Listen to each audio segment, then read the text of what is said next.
Batman is a 1989 superhero film based on the DC Comics character of the same name, created by Bob Kane and Bill Finger. Directed by Tim Burton, it is the first installment of Warner Bros.' initial Batman film series. The film was produced by John Peters and Peter Gubber and stars Jack Nicholson, Michael Keaton, Kim Basinger, Robert Wuhl, Pat Hingle, Billy D. Williams, Michael Gow, and Jack Palance. The film's score was composed by Danny Elfman, and songs were written by Prince. The film takes place early in the war on crime of the title character and depicts his conflict with his archenemy, the Joker. Welcome back to DC Movie Rewind, where we look back at every live-action DC movie. Today we are discussing Batman from 1989. Batman was last on the big screen in 1966's Batman the Movie, starring Adam West, along with the rest of the television series. Since then, Batman has mainly appeared in Filmation cartoons. In the late 1970s, Batman's popularity was waning. CBS was interested in producing a Batman in outer space film. Producers Benjamin Melniker and Michael E. Uslan purchased the film rights to Batman from DC Comics on October 3, 1979. It was Uslan's wish to make the definitive, dark, serious version of Batman, the way Bob Kane and Bill Finger had envisioned him in 1939. A creature of the night, stalking criminals in the shadows. Richard Maibaum was approached to write a script with Guy Hamilton to direct, but the two turned down the offer. Uslan was unsuccessful with pitching Batman to various movie studios because they wanted the film to be similar to the campy 1960s television series. Columbia Pictures and United Artists were among those to turn down the film. A disappointed Uslan then wrote a script titled Return of the Batman to give the film industry a better idea of his vision for the film. Uslan later compared its dark tone to that of the successful four-part comic book, The Dark Knight Returns, which the script predated by 6 years. In November 1979, producers John Peters and Peter Gubber joined the project. Melniker and Uslan became executive producers. The four felt it was best to pattern the film's development after that of Superman in 1978. Uslan, Melniker, and Gubber pitched Batman to Universal Pictures, but the studio turned it down. Though no movie studios were yet involved, the project was publicly announced with a budget of $15 million in July 1980 at the Comic Art Convention in New York. Warner Bros., the studio behind the successful Superman film franchise, decided to also accept and produce Batman. Tom Mankiewicz completed a script titled The Batman in June 1983, focusing on Batman and Dick Grayson's origins, with the Joker and Rupert Thorne as villains and Silver St. Cloud as the romantic interest. Mankiewicz took inspiration from the limited series Batman's Strange Apparitions, written by Steve Englehart. Comic book artist Marshall Rogers, who worked with Englehart on Strange Apparitions, was hired for concept art. The Batman was then announced in late 1983 for a mid-1985 release date on a budget of $20 million. Originally, Mankiewicz had wanted an unknown actor for Batman, William Holden for James Gordon, David Niven as Alfred Pennyworth, and Peter O'Toole as the Penguin, whom Mankiewicz wanted to portray as a mobster with low body temperature. Holden died in 1981 and Niven in 1983, so this would never come to pass. A number of filmmakers were attached to Mankiewicz's script, including Ivan Reitman and Joe Dante. Reitman wanted to cast Bill Murray as Batman and Eddie Murphy as Robin. 9 rewrites were performed by 9 separate writers. Most of them were based on Strange Apparitions. However, Mankiewicz's script was still being used to guide the project. Due to the work they did together with the film Swamp Thing in 1982, Wes Craven was among the names that Melniker and Uslan considered while looking for a director. After the financial success of Pee-wee's Big Adventure in 1985, Warner Bros. Hired Tim Burton to direct Batman. Burton had then-girlfriend Julie Hickson, as well as Steve Englehart, to write a new 30-page film treatment, feeling the previous script by Mankiewicz was campy. The success of The Dark Knight Returns and the graphic novel Batman the Killing Joke rekindled Warner Bros.' interest in a film adaptation. Burton was initially not a comic book fan, but he was impressed by the dark and serious tone found in both The Dark Knight Returns and The Killing Joke. Warner Bros. Enlisted the aid of Englehart to write a new treatment in March 1986. Like Mankiewicz's script, it was based on his own Strange Apparitions and included Silver St. Cloud, Dick Grayson, the Joker, and Rupert Thorne, as well as a cameo appearance by the Penguin. Warner Bros. Was impressed, but Englehart felt there were too many characters. He removed the Penguin and Dick Grayson in his second treatment, finishing in May 1986. Burton approached Sam Hamm, a comic book fan, to write the screenplay. Hamm decided not to use an origin story, feeling that flashbacks would be more suitable and that unlocking the mystery would become part of the storyline. Hamm replaced Silver St. Cloud with Vicki Vale and Rupert Thorne with his own creation, Carl Grissom. He completed his script in October 1986, which demoted Dick Grayson to a cameo rather than a supporting character. One scene in Hamm's script had a young James Gordon on duty the night of the murder of Bruce Wayne's parents. When Ham's script was rewritten, the scene was deleted, reducing it to a photo in the Gotham Globe newspaper seen in the film. The tone and themes of the film were partly influenced by Alan Moore and Brian Boland's The Killing Joke and Frank Miller's The Dark Knight Returns. The film primarily adapts and then diverges from the Red Hood origin story for the Joker, having Batman inadvertently caused gangster Jack Napier to fall into Axis chemical acid, triggering his transformation into the psychotic Joker. Additionally, Batman co-creator Bob Kane worked as a consultant on the film. Warner Bros. Was less willing to move forward on development, despite their enthusiasm for Ham's script, which Kane greeted with positive feedback. Ham's script was then bootlegged at various comic book stores in the United States. Batman was finally given the green light to commence pre-production in April 1988, after the success of Burton's Beetlejuice the same year. When comic book fans found out about Burton directing the film with Michael Keaton starring in the lead role, controversy arose over the tone and direction Batman was going in. To combat negative reports on the film's production, Kane was hired as creative consultant. Batman's co-creator, Bill Finger, was uncredited at the time of the film's release, and his name was not added to any Batman-related media until 2016. Parallel to the Superman casting, a variety of Hollywood A-listers were considered for the role of Batman, including Mel Gibson, Kevin Costner, Charlie Sheen, Tom Selleck, Bill Murray, Harrison Ford, and Dennis Quaid. Burton was pressured by Warner Bros. To cast an obvious action movie star and had approached Pierce Brosnan, but he had no interest in playing a comic book character. Burton was originally interested in casting an unknown actor, Willem Dafoe, who was falsely reported to be considered for the Joker, but had actually been considered for Batman early in the development. Producer John Peters suggested Michael Keaton, arguing he had the right edgy, tormented quality after having seen his dramatic performance in Clean and Sober in 1988. Having directed Keaton in Beetlejuice, Burton agreed. The casting of Keaton caused a furor among comic book fans, with 50,000 protest letters sent to Warner Bros. Offices. Kane, Ham, and Uslan also heavily questioned the casting. Keaton's casting was controversial since, by 1988, he had become typecast as a comedic actor, and many observers had doubt he could portray a serious role. Keaton studied The Dark Knight Returns for inspiration. Tim Curry, David Bowie, John Lithgow, Brad Dourif, Ray Liotta, and James Woods were all considered for the Joker. Lithgow, during his audition, attempted to talk Burton out of casting him, a decision he would later publicly regret. Burton wanted to cast John Glover, but the studio insisted on using a movie star. Robin Williams lobbied hard for the part, but Jack Nicholson had been the studio's top choice since 1980. Peters approached Nicholson as far back as 1986, during filming of The Witches of Eastwick. Unlike Keaton, he was a popular choice for his role. Nicholson had what was known as an off-the-clock agreement. His contract specified the number of hours he was entitled to have off each day, from the time he left the set to the time he reported back for filming, as well as being off for the Los Angeles Lakers home games. Nicholson demanded that all of his scenes be shot in a 3-week block, but the schedule lapsed into 106 days. He reduced his standard $10 million fee to $6 million in exchange for a cut of the film's earnings, including associated merchandise, which led to the remuneration in excess of $50 million. Biographer Mark Elliott reports that Nicholson may have received as much as $90 million. He also demanded top billing on promotional materials. Sean Young was originally cast as Vicki Vale, but was injured in a horse riding accident prior to the commencement of filming. Young's departure necessitated an urgent search for an actress who, besides being right for the part, could commit to the film at very short notice. Peter suggested Kim Basinger, and she was able to join the production immediately and was cast. As a fan of Michael Gough's work in various Hammer horror films, Burton cast Gough as Bruce Wayne's mysterious butler Alfred. Reporter Alexander Knox was portrayed by Robert Wool. In the original script, Knox was killed by the Joker's poison gas during the climax. Burton chose Billy D. Williams as Harvey Dent because he wanted to include the villain Two-Face in a future film using the concept of an African-American Two-Face for the black and white concept, but Tommy Lee Jones was later cast in the role for Batman Forever in 1995, which disappointed Williams. Nicholson convinced the filmmakers to cast his close friend Tracy Walter as the Joker's henchman Bob. Irish child actor Ricky Addison Reed was cast as Dick Grayson before the character was removed by Warren Scarron for the revised shooting script. The rest of the cast included Pat Hingle as Commissioner Gordon, Jerry Hall as Alicia, Lee Wallace as Mayor Borg, William Hootkins as Lieutenant Eckhart, and Jack Palance as crime boss Carl Grissom. Now, let's talk about the production. What are you? I'm Batman. The movie was produced by Warner Bros. And distributed by Warner Bros.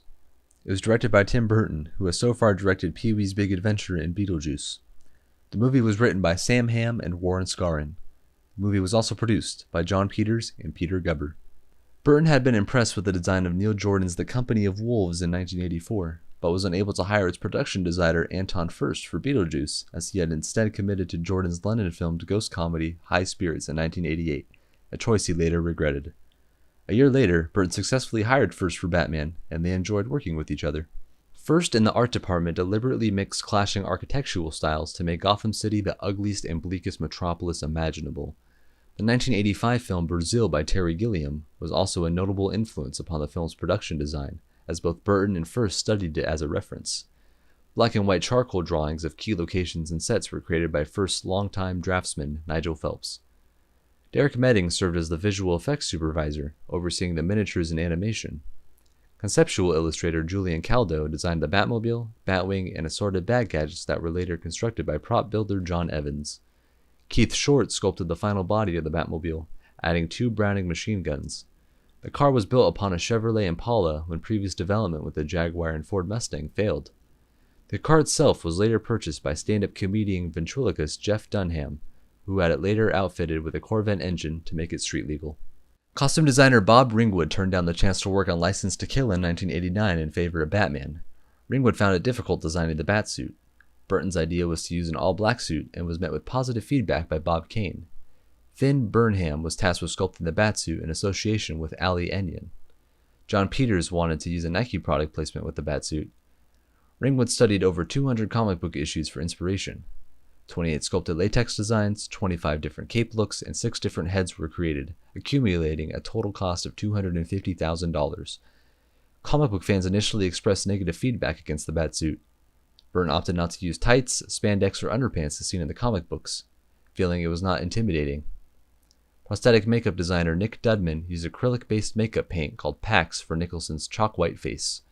Part of Nicholson's contract was approval over the makeup designer.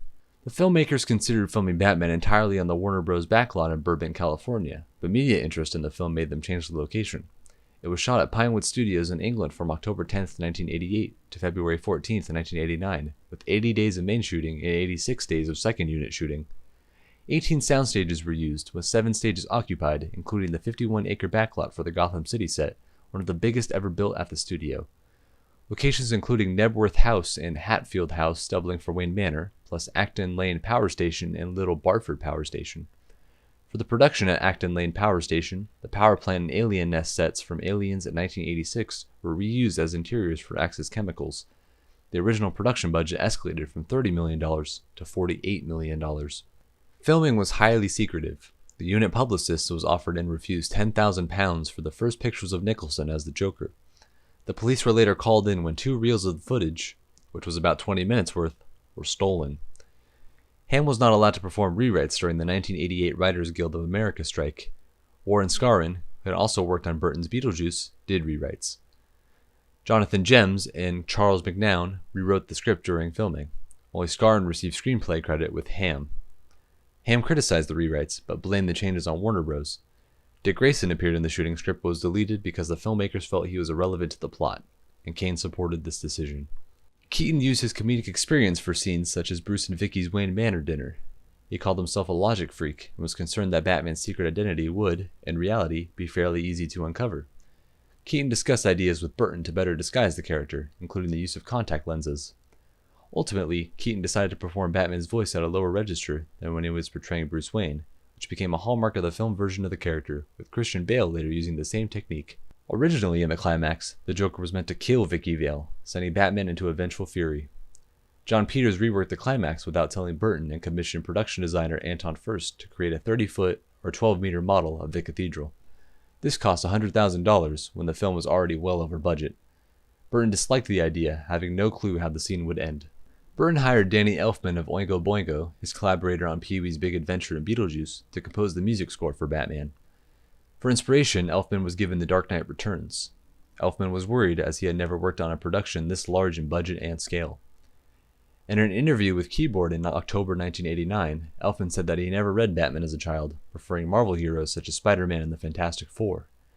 In addition, producer John Peters was skeptical of hiring Elfman, but was later convinced when he heard the opening number. Peters and Peter Gubber wanted Prince to write music for the Joker and Michael Jackson to do the romance songs. Elfman would then combine the style of Prince and Jackson songs together for the entire film score. At the encouragement of Prince's then manager Albert Mangoli, It was agreed that Prince himself would write and sing the film's songs. Elfman worked separately from Prince, who was responsible for writing songs for the film. Prince proposed to extend his songs into the score, and the producers asked Elfman to collaborate with Prince on the score. Elfman refused because he was already working on the score and did not want to serve as a mere music arranger under Prince. Elfman enlisted the help of Oingo Boingo lead guitarist Steve Bartek and Shirley Walker to arrange the compositions for the orchestra. Elfman was later displeased with the audio mixing of his film score. Despite it, Elfman included several synthesizer cues in the film, mostly percussion samples. Elfman based his 5-note Batman motif on his viewing experience of the rough cut of the film. The album was recorded in 6 weeks, from mid-February to late March 1989. In a 2010 Rolling Stone interview, Prince revealed that the project was initially supposed to be a collaboration between himself and Michael Jackson. Prince would have sung funk songs for the villains, while Michael Jackson would have sung ballads for the heroes. This never came to fruition, as Jackson was busy with his Bad World Tour and already signed with Epic Records, the label he had been with since 1975, while the film was a Warner Bros. Production. All dialogue sampled on Prince's Batman album is taken directly from a work print of Batman and therefore lacks ADR and Foley. The BD Fox ad agency created hundreds of unused logos and posters for promotion, many by John Alvin. In the end, Burton and producers decided on only using a gold and black logo designed by Anton Furst and airbrushed by Bill Garland, with no other key art variation, to keep an air of mystery about the film. The logo is an ambiguous image, which can be read as either Batman's symbol or as a gaping mouth. Earlier designs had the word Batman spelled in RoboCop or Conan the Barbarian type font. John Peters unified all the film's tie-ins, even turning down $6 million from General Motors to build the Batmobile because the car company would not relinquish creative control. During production, Peters read in the Wall Street Journal that comic book fans were unsatisfied with the casting of Michael Keaton. In response, Peters rushed the first film trailer that played in thousands of theaters during Christmas. It was simply an assemblage of scenes without music, but created enormous anticipation for the film, with audiences clapping and cheering. DC Comics allowed screenwriter Sam Hamm to write his own comic book miniseries. Hamm's stories were collected in the graphic novel Batman Blind Justice. Denise Cohen and Dick Giordano illustrated the artwork. Blind Justice tells the story of Bruce Wayne trying to solve a series of murders connected to Wayne Enterprises. It also marks the first appearance of Henry Ducard, who was later used in the rebooted Batman Begins in 2005, albeit as an alias for the more notable Ra's al Ghul. In the months leading up to Batman's release in June 1989, a popular culture phenomenon known as Batmania began. Over $750 million worth of merchandise was sold. Hachette Book Group USA published a novelization, Batman, written by Craig Shaw Gardner. It remained on the New York Times bestseller list throughout June 1989. Burton admitted he was annoyed by the publicity. David Handelman of the New York Observer categorized Batman as a high-concept film. It's lights out! Now you want to get nuts! Come on! Let's get nuts. The film was released to theaters on June 22, 1989. It stars Jack Nicholson, Michael Keaton, Kim Basinger, Robert Wool, Pat Hingle, Billy D. Williams, Michael Gow, and Jack Palance.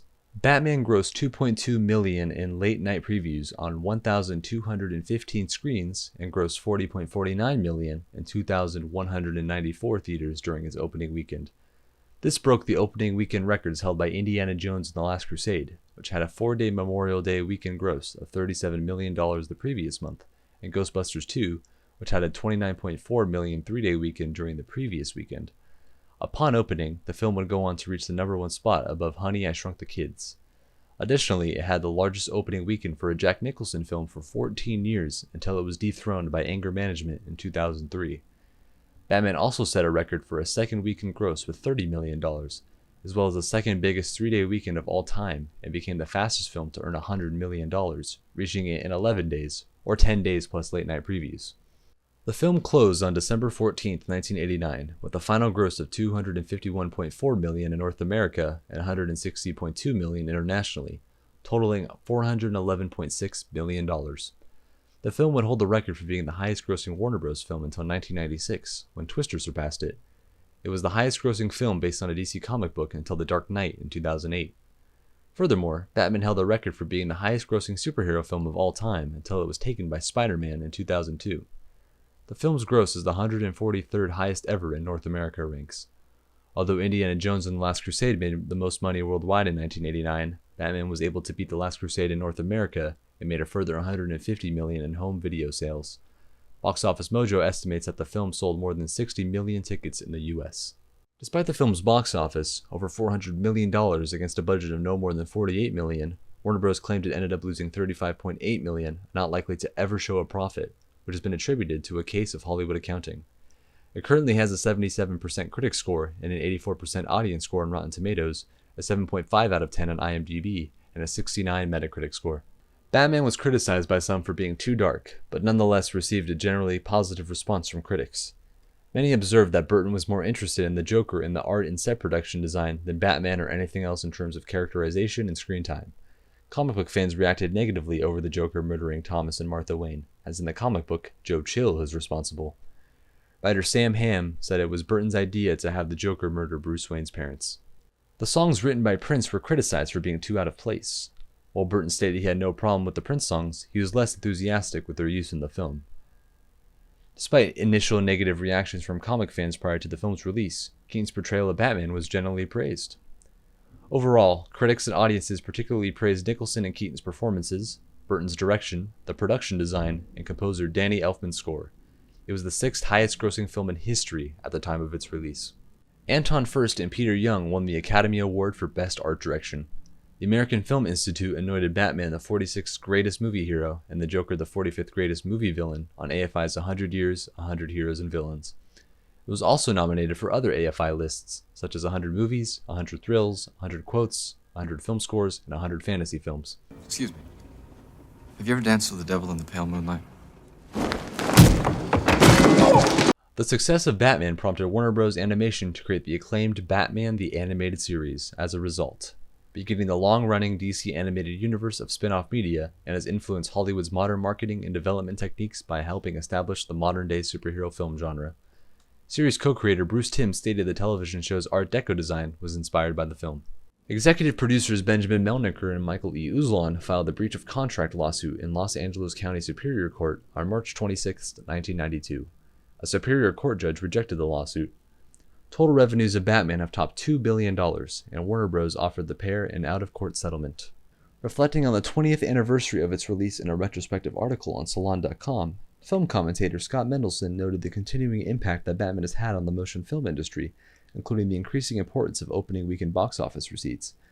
The narrowing window between a film's debut and its video release that caused the demise of second-run movie theaters, the accelerated acquisition of pre-existing pre-sold properties for film adaptations that could be readily leveraged for merchandising tie-ins, the primacy of the MPAA PG-13 as the target rating for film producers, and more offbeat, non-traditional casting opportunities for genre films.